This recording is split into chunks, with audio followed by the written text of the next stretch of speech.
Let's make super easy, super delicious tofu deli slices.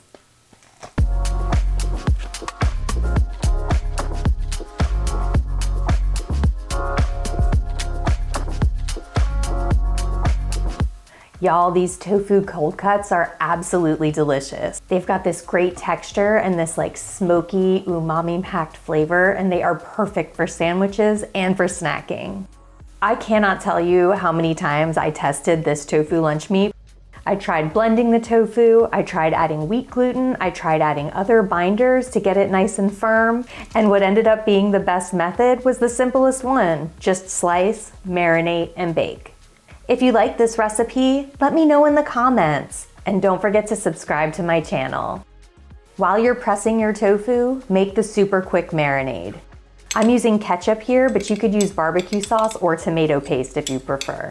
The oil is optional, but it does help the tofu brown in the oven, and it gives it kind of a richer flavor.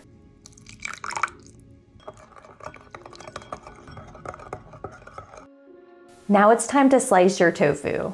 You want to slice this into about 16 really thin slices. So use a sharp knife and make sure that tofu is pressed, because pressed tofu is much easier to slice thin.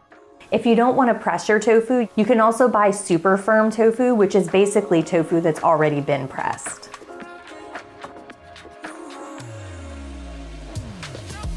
Now we're going to spread the marinade all over both sides of those tofu pieces.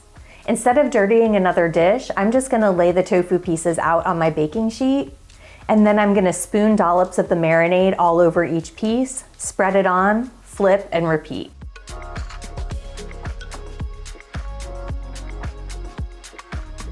Let that marinate just for about 10 minutes while the oven preheats, then pop it into the oven to bake.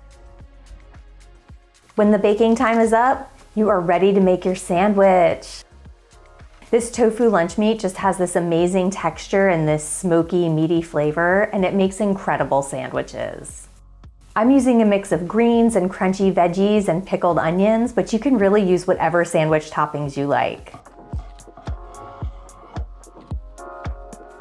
I hope that this video answered all of your questions about how to make this tofu lunch meat. If you have any questions I didn't address, feel free to drop a comment. I am always happy to help. And don't forget to rate and subscribe. Happy cooking!